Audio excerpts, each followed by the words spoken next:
بسم الله حمدا لرب قد خصنا بمحمد وأنقذنا به من ظلمة ودياجر. اللهم إنا نسألك بفاتحية الفاتح فتح التام ونسألك بخاتمية الخاتم حسن الختام. Tuzidi kumwomba Mwenyezi Mungu Subhanahu wa Ta'ala tubarikie katika kipindi hichi na tutakabalie na ajaalie yote ambao tunayakadimisha ni sadaqatun jaria kwa walimu wetu waliotufundisha na wazazi wetu na watoto wetu na sisi wenyewe binafsi.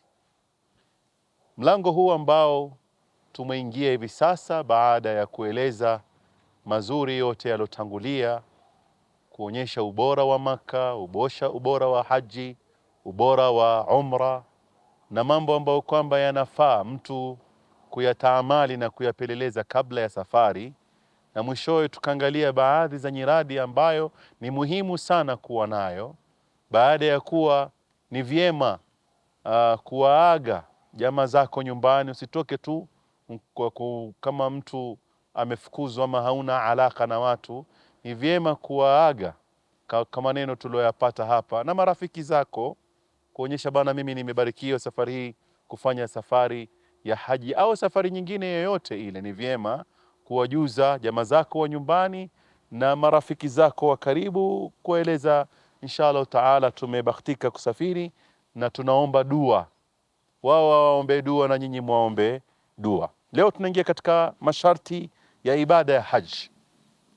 Haji ni ibada, ina masharti, ina shurut, ina arkan, ina nguzo, ina wajibat na ina sunan.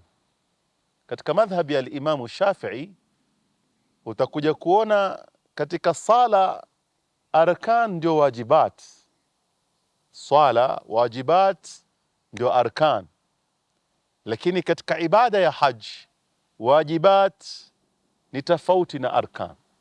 Ingawa yanapatikana maneno haya katika madhhab, hususan madhhab ya al-Imam Abu Hanifa, utakuja kuona kuna tofautiana, wao wanao wajibat hata katika sala.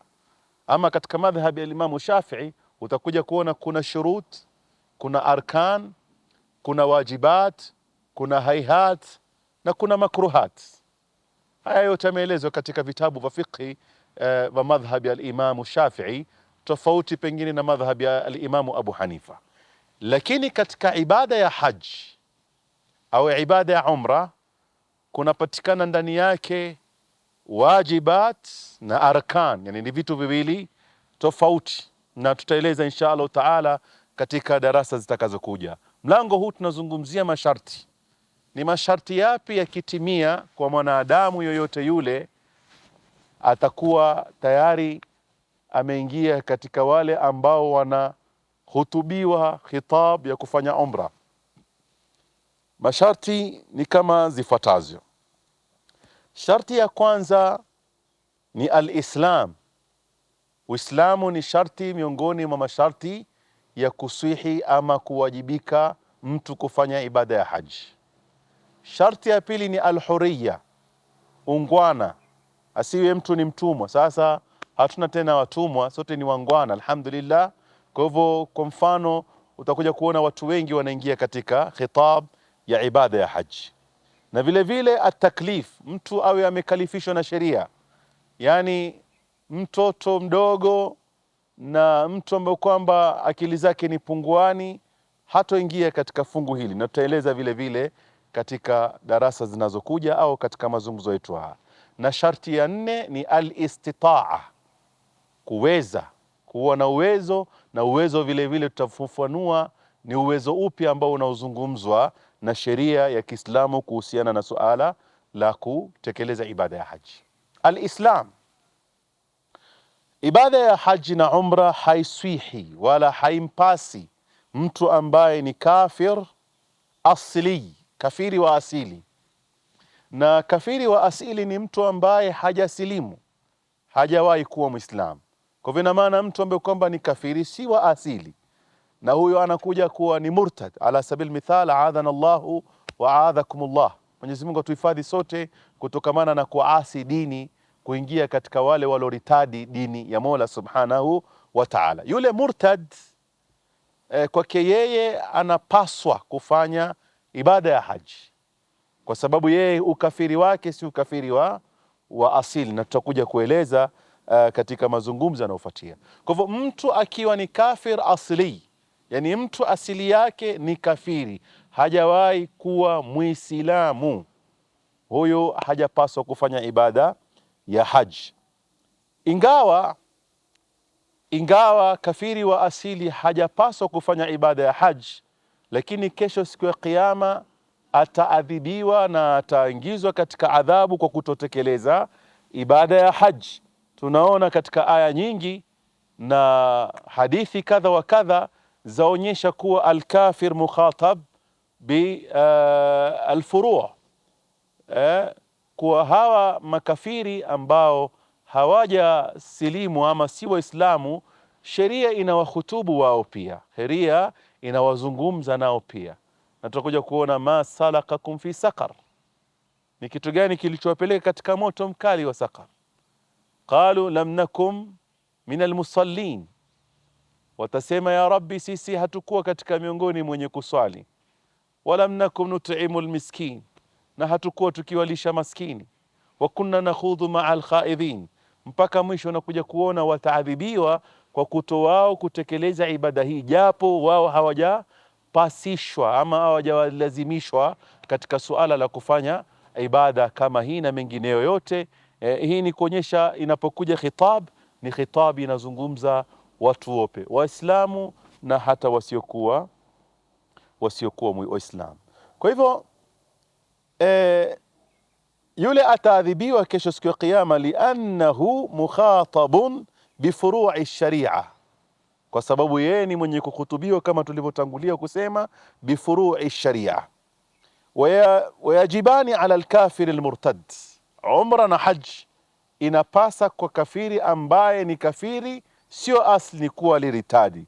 Fa in aada ila alislam, ikiwa tarudi katika Uislamu, ata bihima, atatekeleza ibada ya haji na umra. Wa in mata murtaddan, na kama atafariki kwa kuwa meritadi, fala qadha wala wa in irtadda athnaahuma batala, hato qidhiwa, hakuna qadha yake.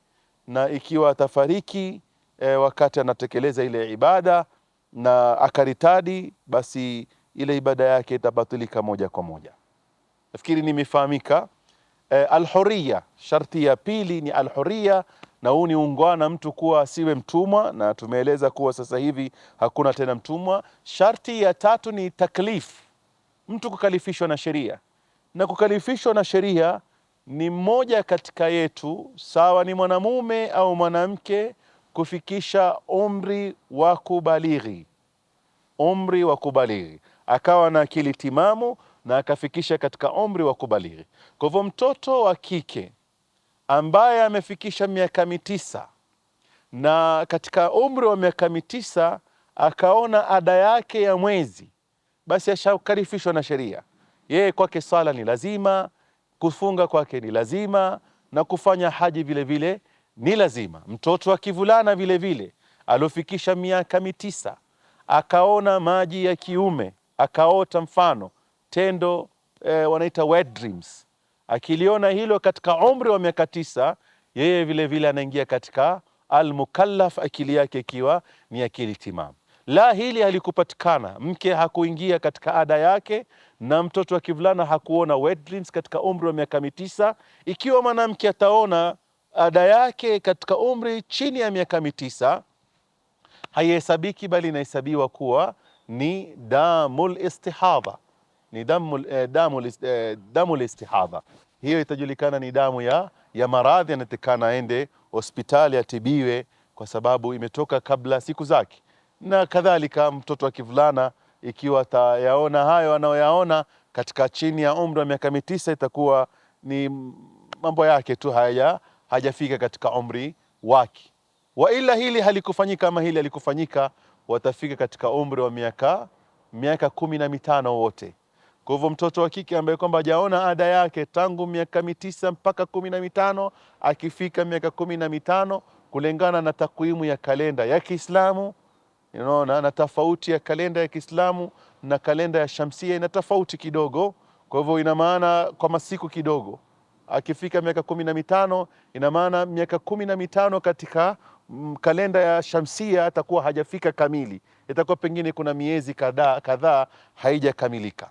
Kwa hivyo akifika miaka 15 kulingana na takwimu na kalenda ya Kiislamu tayari ashapaswa kufanya ibada ya haji, sawa ni mwanamume au sawa ni mwanamke. Haya ndio mazungumzo ambayo insha Allah taala tutaeleza kwa kina katika kipindi kinachofuatia. Wassalamu alaikum warahmatullahi wabarakatuh.